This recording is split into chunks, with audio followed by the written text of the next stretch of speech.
Ikumbukwe miaka chache ambayo ilipita, kesi iligonga vyombo vya habari, kesi ambayo ilihusisha kijana mmoja ambaye aliweza kumuua mpenzi wake baada ya kumpata mpenzi wake alikuwa akimcheza. Jina lake ni Naftali Kinuthia. Leo ameweza kupewa kifungo cha miaka 40 gerezani baada ya kumuua mpenzi wake aliyekuwa mwanafunzi akisomea udaktari katika chuo kikuu cha Moi University Ivy Wangechi. Tukizamia katika kisa hiki, Kinuthia Naftali leo ameweza kupatiwa kifungo cha miaka 40 gerezani baada ya kupatikana na hatia ya kumuua mpenzi wake aliyekuwa mpenzi wake Ivy Wangechi miaka 4 iliyopita. Kabla ya kifo chake, Wangechi alikuwa akisomea udaktari katika chuo kikuu cha Moi University. Kinuthia aliweza kukubali ya kwamba yeye ndiye aliweza kumuua Wangechi na alimuua mpenzi wake katika nje ya lango la chuo kikuu cha Moi Teaching and Referral Hospital. Justice Stephen Gethenji alimpata Kinuthia na hatia ya kuua tarehe 9 mwezi Aprili mwaka 2019, na kulingana na Justice Stephen Gethenji aliweza kusema ya kwamba Kinuthia aliua na alipata kumuua Wangechi bila hatia yoyote na kuweza kumwadhibu, sio tu kumwadhibu Wangechi, pia aliadhibu familia ya Wangechi. Mwaka uliopita Kinuthia aliweza kukiri kuwa yeye alimuua Wangechi. Kulingana na yeye, hasira ndizo zilipelekea yeye kufanya kitendo kile.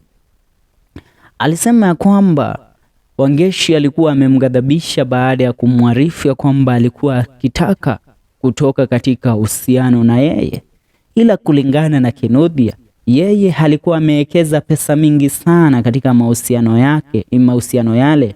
Pamoja alikuwa amejiwekeza pale yeye mwenyewe kisaikolojia na kiemotional.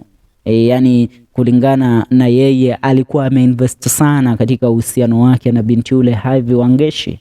Hivyo aliona kana kwamba binti huyu alipi mapenzi yake kwa mapenzi, analipa mapenzi yake kwa dharau, na akaona ni vema amuondoe. Now, kulingana na Justice Gethenji alisema ya kwamba amna ushahidi wowote wa kusapoti ya kwamba Kinuthia alikuwa katika uhusiano wa kimapenzi na marehemu Ivy Wangechi. Akisema hivi, Kinuthia aliweza kutumia silaha butu aina ya shoka ambalo alimgonga nalo Ivy mara kadhaa asimpe nafasi ya kuweza kuishi tena Ivy. Alisema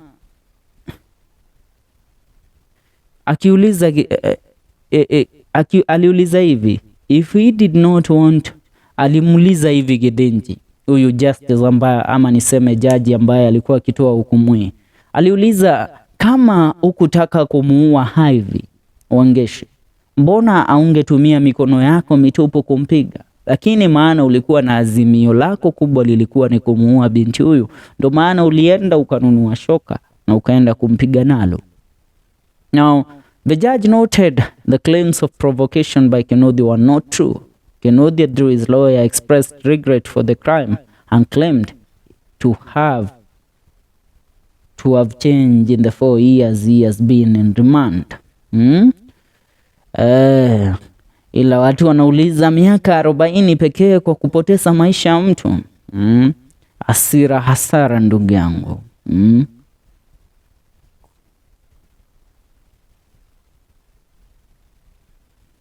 Naona wengine wanasema kuna sura zingine ukiwa na pesa utakubali tu ni kutumika, unatumika. Maana binti Ivy alikuwa mrembo kupindukia, hurulaini wa peponi, mashallah. Mwenyezi Mungu ampe nini amnyime nini binti huyo.